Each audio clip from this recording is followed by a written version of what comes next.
Abram as suas Bíblias em Isaías 43, versículo 1.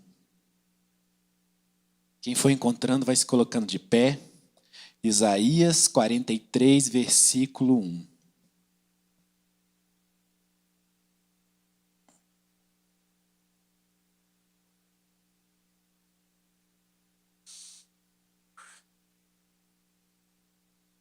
Amém.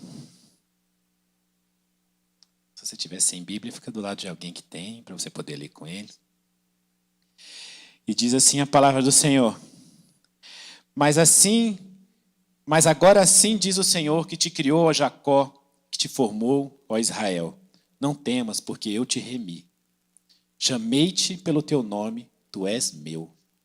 Quando passares pelas águas, estarei contigo. Quando pelos rios, eles não te submergirão. Quando passares pelo fogo, não te queimarás, nem a chama arderá em ti. Porque eu sou o Senhor teu Deus, o Santo de Israel, teu Salvador. Dei o Egito por teu resgate, a Etiópia e a Seba em teu lugar. Visto que foste precioso aos meus olhos, também foste honrado e eu te amei. Assim dei os homens por ti e os povos pela tua vida. Não temas, pois, porque estou contigo. Trarei a tua descendência desde o Oriente e te ajuntarei desde o Ocidente. Direi ao norte, dá, ao sul não retenhas. Trazei meus filhos de longe e minhas filhas das extremidades da terra. A todos os que são chamados pelo meu nome, e os que criei para minha glória, eu os formei e também os fiz. Trazei o povo cego que tem olhos e os surdos que têm ouvido. Todas as nações se congreguem, os povos se reúnam. Quem dentre eles pode anunciar isso e fazer-nos ouvir as coisas antigas? Apresentem as suas testemunhas para que se justifiquem, e se ousa e se diga, verdade é. Vós sois as minhas testemunhas, diz o Senhor e meu servo, a quem escolhi, para que o saibais e me creiais, e entendais que eu sou o mesmo, que antes de mim Deus nenhum se informou, e depois de mim nenhum haverá. Eu sou o Senhor, fora de mim não há Salvador. Eu anunciei, eu salvei, eu fiz ouvir, e Deus estranho não houve entre nós, pois sois as minhas testemunhas, diz o Senhor. Ainda que houvesse dia, eu sou.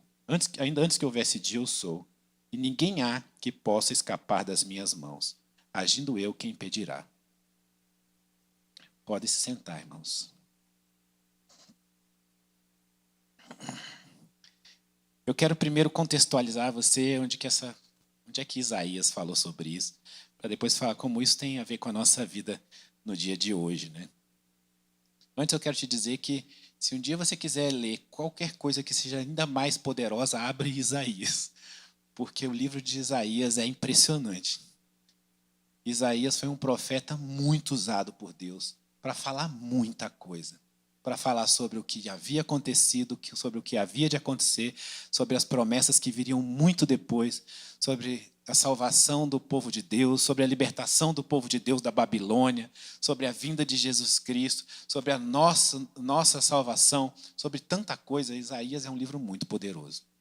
E Isaías estava falando aqui sobre algo que viria ainda muito mais adiante, porque o povo de Deus tinha permitido que o povo de Deus fosse cativo na Babilônia. E Isaías estava falando sobre algo que aconteceria lá na frente, depois que eles tivessem saído do cativeiro. Eles ficaram 70 anos na Babilônia. E Isaías estava dizendo de algo que aconteceria lá depois, que era o resgate do povo de Deus. E Isaías começa a dizer, Deus começa a usar Isaías para dizer como ele ia resgatar, por que ele ia resgatar e que eles poderiam confiar que ele ia sim resgatar.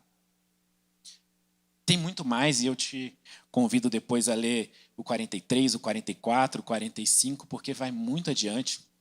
Né? Eu li só um pedaço, e até onde Deus diz que se ele age, quem é que vai impedi-lo de agir?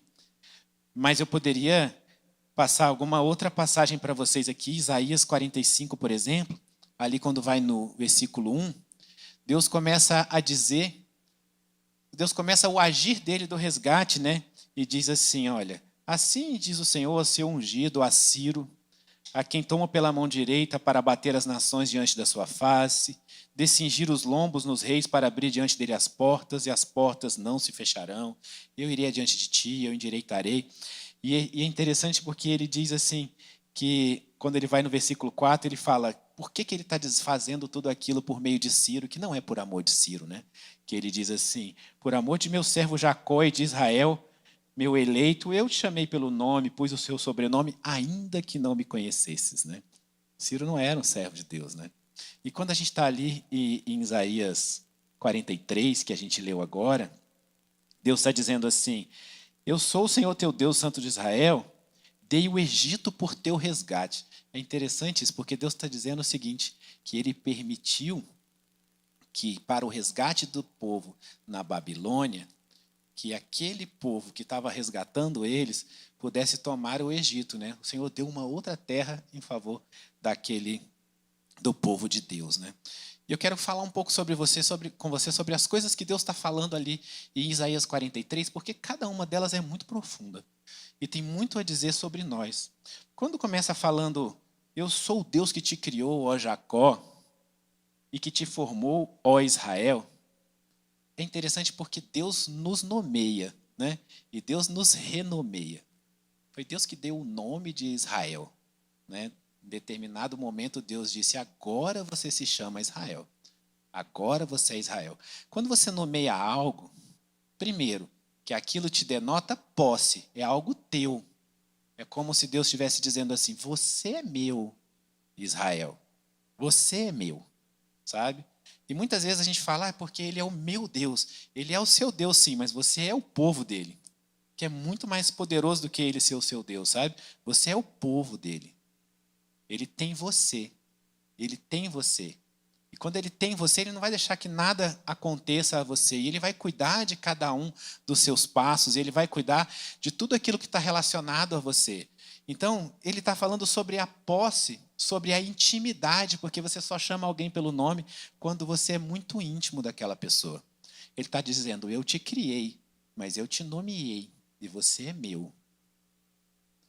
E é interessante porque quando a gente continua lendo Isaías 43, 44, 45, eu gosto quando Deus diz assim, eu sou o Deus, não há outro, não houve outro antes de mim, não há outro agora, não haverá outro depois de mim, eu sou o único Deus. E ele ainda continua dizendo o seguinte sobre ídolos, né? Ele fala que é absurdo você pegar uma quantidade de madeira, uma parte você faz um ídolo e vai adorar, outra parte você faz um guisado. Né? Ele fala, uma parte dessa madeira você faz o seu jantar, outra você constrói um ídolo e adora aquele ídolo. Né? O que esse ídolo vai fazer por você? E Deus está dizendo, eu sou Deus. Não teve outro antes. Não tem outro agora, não vai ter outro depois. E por que eu estou te dizendo isso? Porque a gente esquece o tamanho do nosso Deus. Quando a gente é confrontado com os nossos problemas, a gente esquece o tamanho do nosso Deus. E Deus está dizendo, eu criei tudo. Eu fiz tudo. Eu transformo e refaço todas as coisas. Inclusive, Deus foi lá em Ciro, que era um homem que não era de Deus, que não havia procurado Deus, e usou Ciro para dar a resposta para o povo de Deus. Você sabe por quê? Porque Deus não está limitado ao tamanho da tua igreja. Deus usa quem Ele quiser usar para te abençoar. Só que você começa a se confrontar com os problemas que você tem, com os tamanhos dos problemas que você tem, e você perde um pouco a noção do tamanho do teu Deus. Como Deus lida com seres emocionais, porque infelizmente a gente tem esse lado emocional, e Ele tem que ficar nos lembrando isso o tempo inteiro. A verdade é essa, sabe? Os profetas existiam e existem para nos lembrar de quem é o nosso Deus. Porque o povo de Deus ficou 70 anos na Babilônia. Eu fico imaginando quantas vezes eles tiveram que ser lembrados que era Deus. Que Deus ia tirar eles de lá, porque eles estavam cativos, eles estavam escravos, eles estavam numa outra cultura, com outros deuses, com outras coisas, e nada parecia que eles iam sair de lá. Aí Deus tinha que ir lá e usar um profeta para poder lembrar. Deus está me usando para poder vir aqui hoje para te lembrar. Porque Deus tem promessa na tua vida. Não interessa o tamanho do teu cativeiro, mas Deus tem promessa na tua vida. E às vezes você esquece das promessas ou você pensa, quando será que essa promessa vem? Mas tem um longo caminho, porque Deus não disse que ia te livrar dos problemas. E aí quando você é confrontado com os problemas que estão no caminho, você questiona o teu Deus. Só que Deus começa falando em Isaías, olha, eu sou aquele que te chama, eu sou aquele que te nomeou, tu és meu. E é bom a gente lembrar que a gente é de Deus, porque se Deus é amor e Deus tem todo esse carinho, imagina nós que somos dele, sabe? E aí depois ele diz assim, quando passares pelas águas, eu estarei contigo. Quando pelos rios, eles não te submergirão. Quando passares pelo fogo, não te queimarás, nem a chama arderá em ti. Deus, hora nenhuma, te falou que ia te livrar das águas e do fogo. Você nem ia ver que tinha água, que não tinha fogo, que não tinha rio. Ele só falou, eu vou te salvar de cada uma dessas coisas. Mas elas existem na tua vida. Você passa por elas. Mas às vezes a gente começa a questionar uma série de outras coisas. Por exemplo, aquele povo não estava nos caminhos de Deus.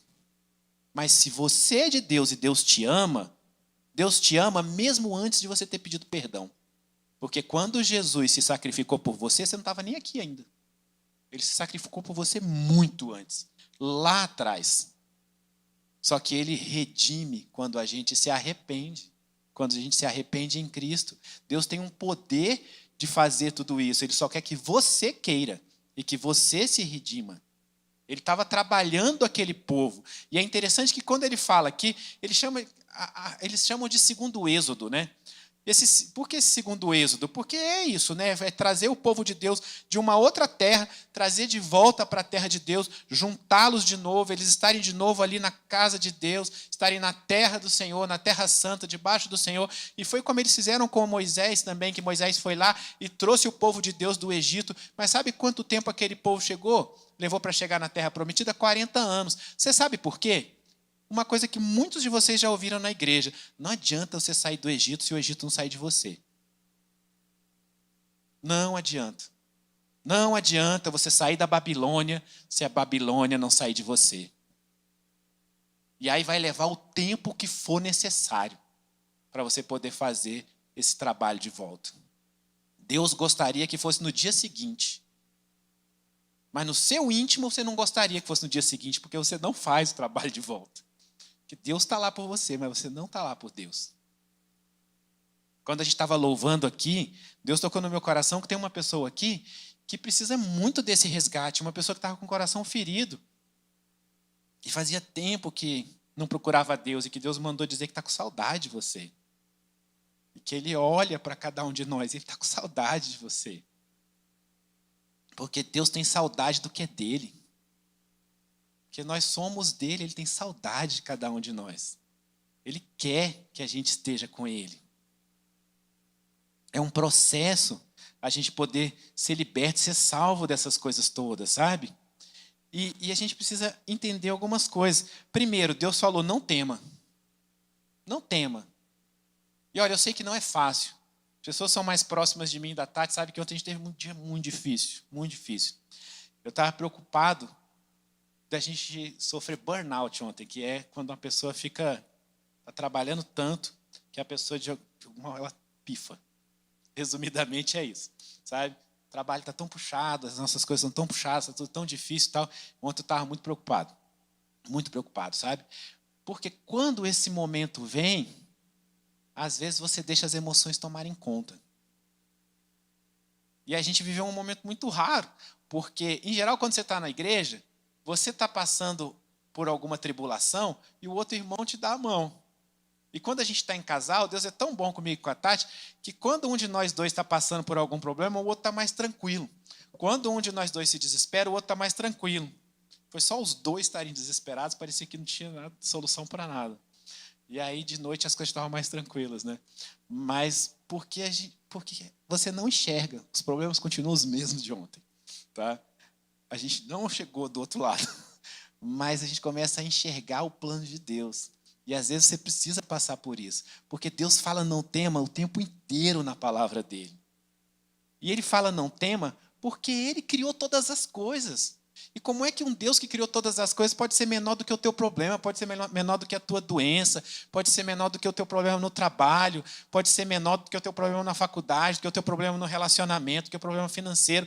Deus não é menor do que nada disso. Mas a gente esquece disso. Até porque a vitória não vem exatamente no dia e na hora que a gente quer. Mas ele fala, agindo eu, quem impedirá? Eu não vou deixar você se queimar. Eu não vou deixar você submergir. Não vou deixar você se afogar. Eu não vou deixar. E Deus tem promessas. E se tem uma coisa que se cumpre, é a promessa de Deus.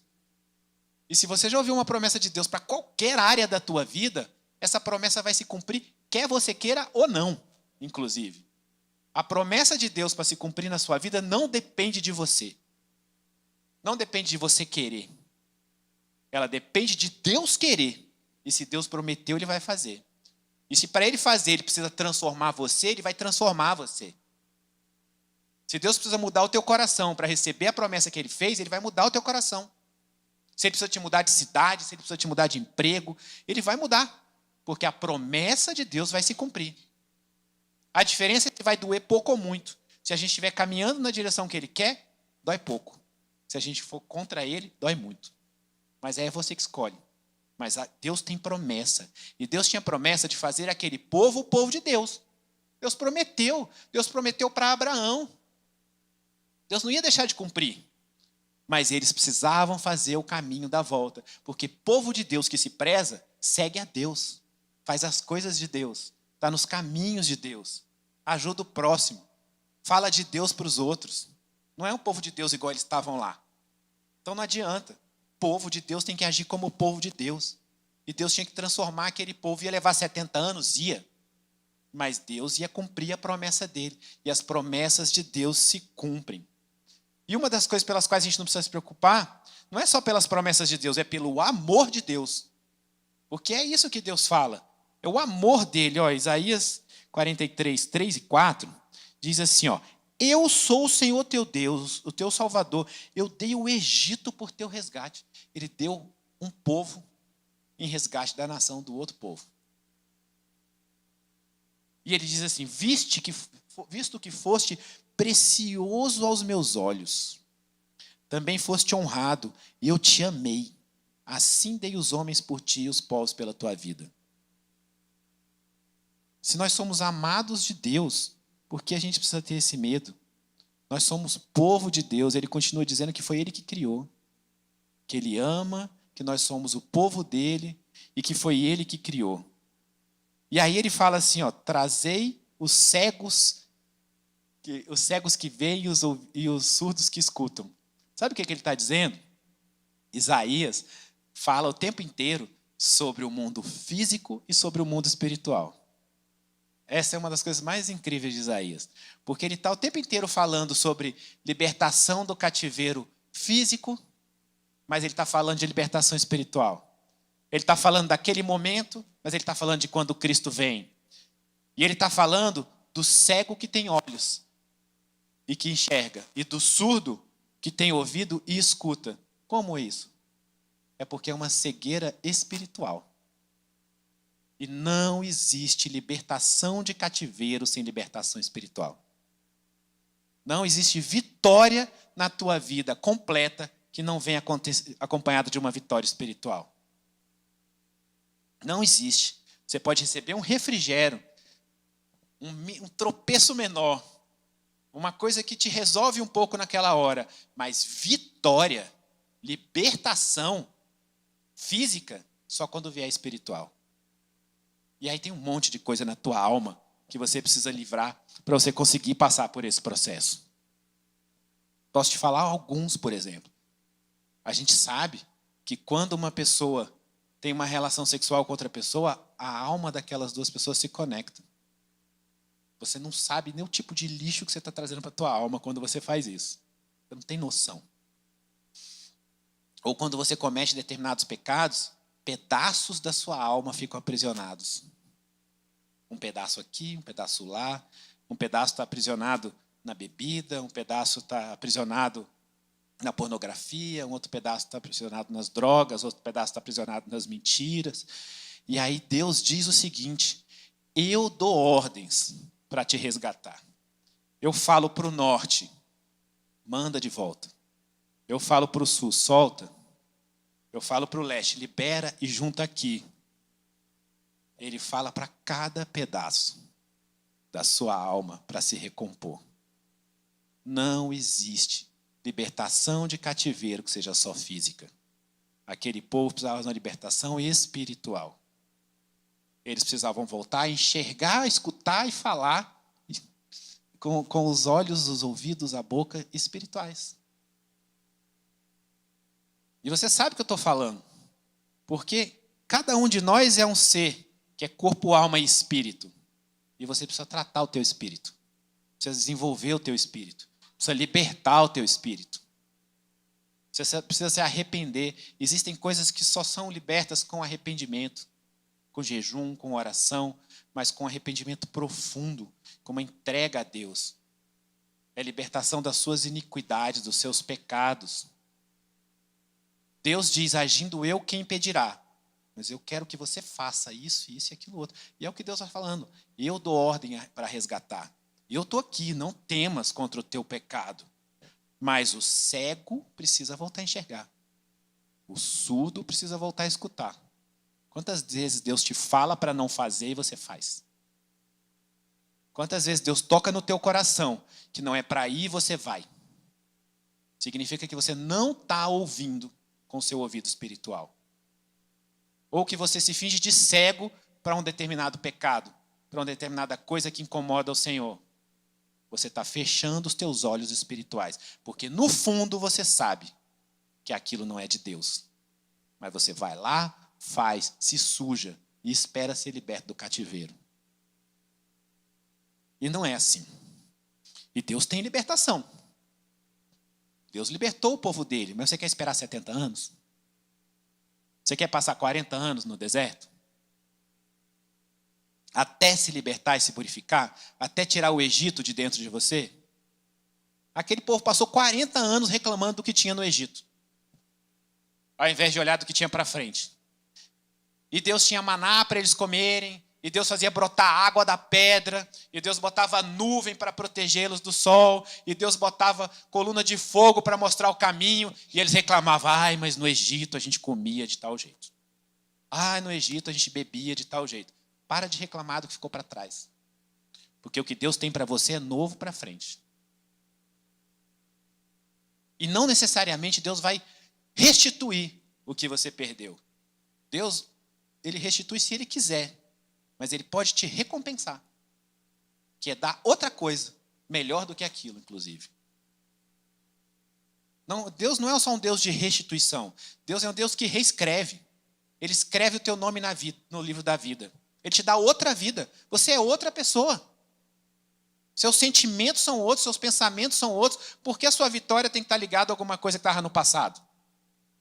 Porque Deus pode ter uma coisa para frente que é muito maior e melhor. Só que a gente olha também pelos tropeços do passado. E os tropeços do passado fazem a gente pensar que a gente não vai ser bem-sucedido no futuro. Mas o Deus que está te dizendo que vai te dar a vitória é o Deus que preparou o teu futuro. Ele tem algo muito melhor e maior, porque ele diz que os planos dele são maiores e melhores. Agora, ele também diz o seguinte, lá em Isaías 43, 10 e 12, fora do Pai não há salvação. Não adianta você procurar a sua vitória em outro lugar. Não adianta. Só que às vezes o povo de Deus faz isso. Ele diz assim, vós sois as minhas testemunhas, diz o Senhor, e meu servo, a quem escolhi, para que o saibais, me creais, entendais, que eu sou o mesmo. Antes de mim, Deus nenhum se formou, depois de mim, nenhum haverá. Eu sou o Senhor, fora de mim não há Salvador. Não há vitória. E ele ainda diz uma coisa muito interessante, que ele fala, vós sois as minhas testemunhas. Sabe, se a gente for imaginar um tribunal, testemunha é aquele que vai lá e dá testemunho de alguma coisa que aconteceu. Aquilo que Deus faz na nossa vida é testemunho de que há um Deus. Então, não pergunta qual é o tamanho do milagre que Deus precisa fazer para você. Porque o dia que ele fizer esse milagre que você precisa, todo mundo ao teu redor vai entender que tem Deus. E às vezes Deus deixa que você chegue no deserto, que você vá para o cativeiro, não só para trabalhar você, porque você precisa ser trabalhado, mas para mostrar para todo mundo que existe um povo de Deus.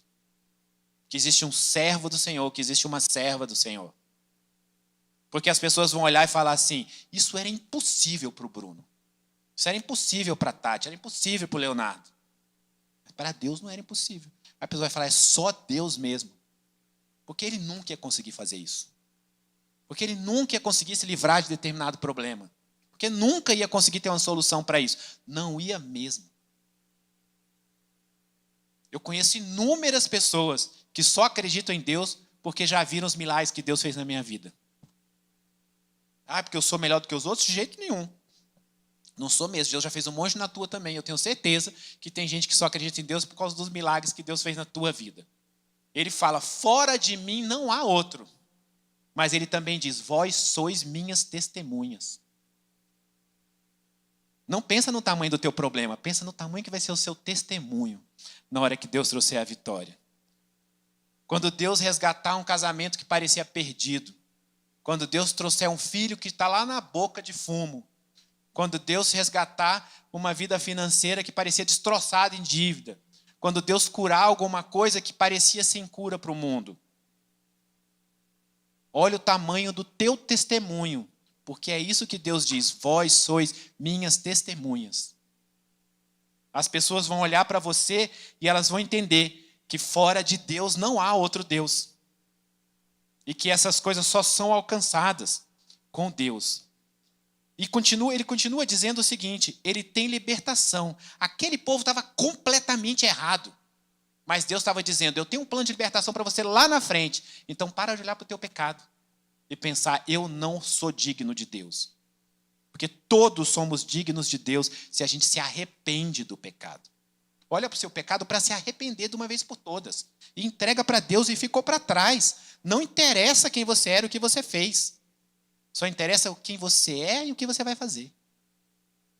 E quem você pode ser nos caminhos de Deus. Porque aquele povo não era povo de Deus do jeito que eles estavam ali. O povo de Deus é o que ele tinha para frente para aquele povo. Era o plano de resgate que ele tinha para cada um deles. E eu tenho certeza que Deus tem um plano de resgate em cada coisa na tua vida. Na tua família, no teu emprego, na tua saúde, nas tuas finanças, nos teus relacionamentos. Deus é um Deus de restauração. Deus é um Deus de fazer coisas novas.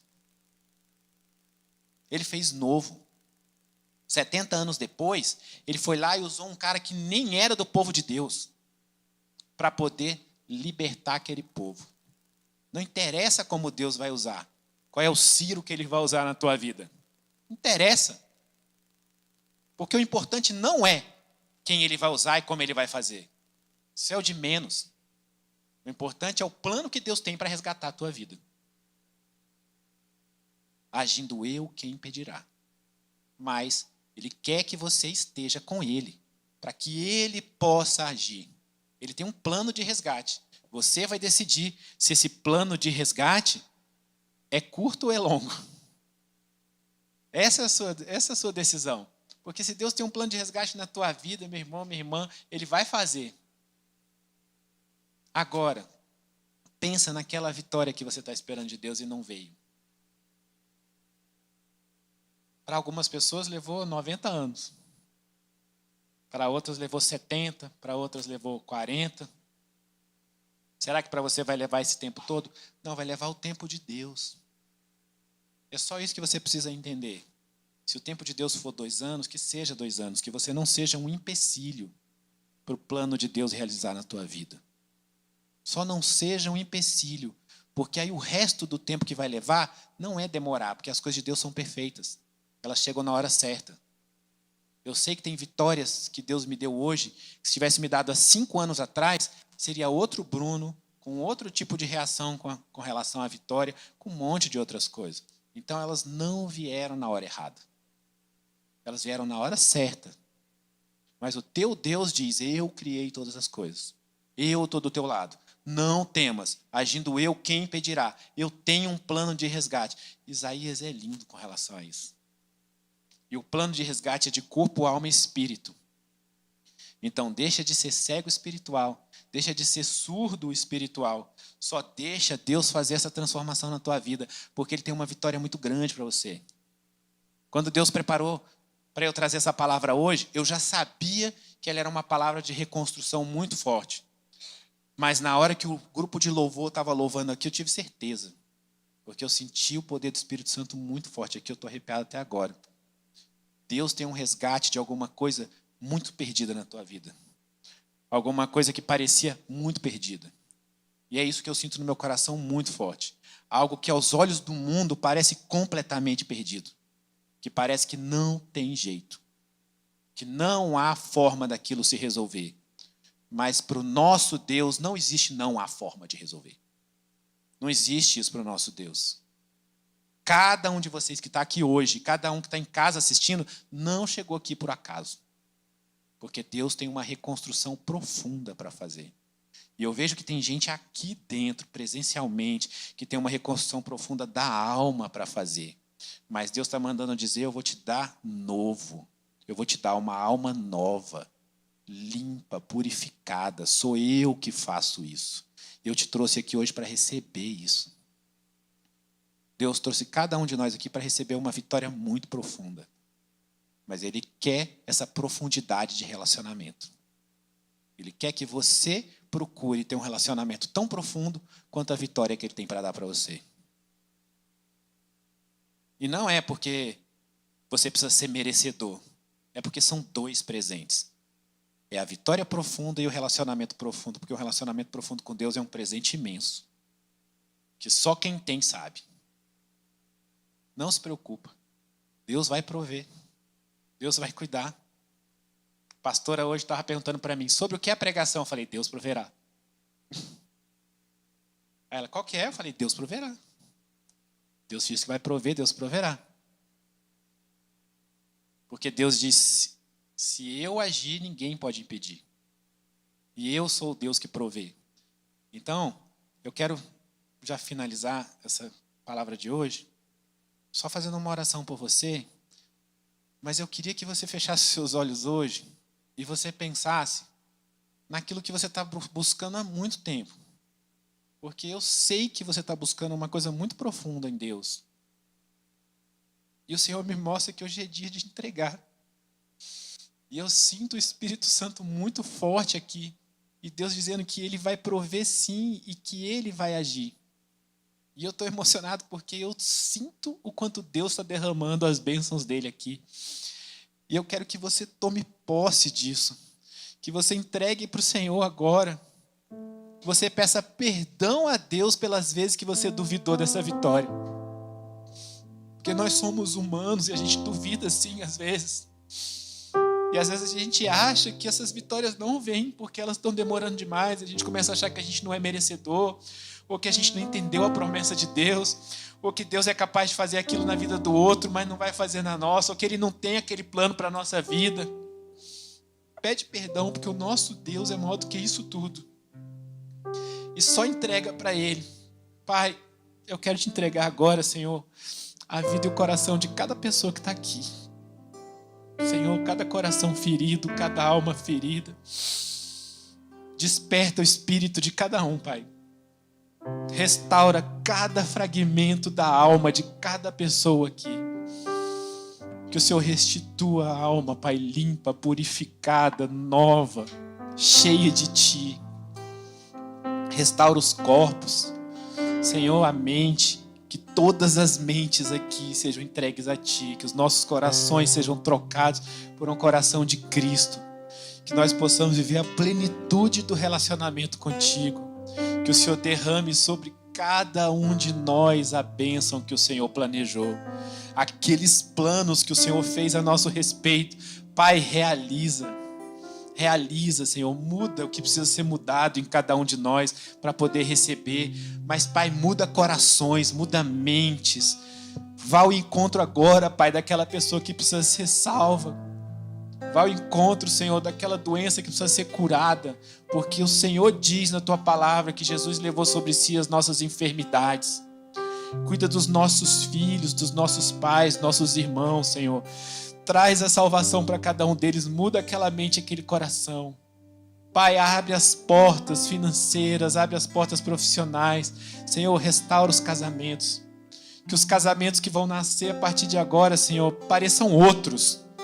Que pareça outro marido, outra esposa, Senhor, muito melhor, entregue a Ti, com o coração limpo, Pai. Abençoa cada lar, dá vitória em cada pessoa. Eu declaro a Sua vitória, Senhor, pelo poder e autoridade do nome de Jesus. Amém.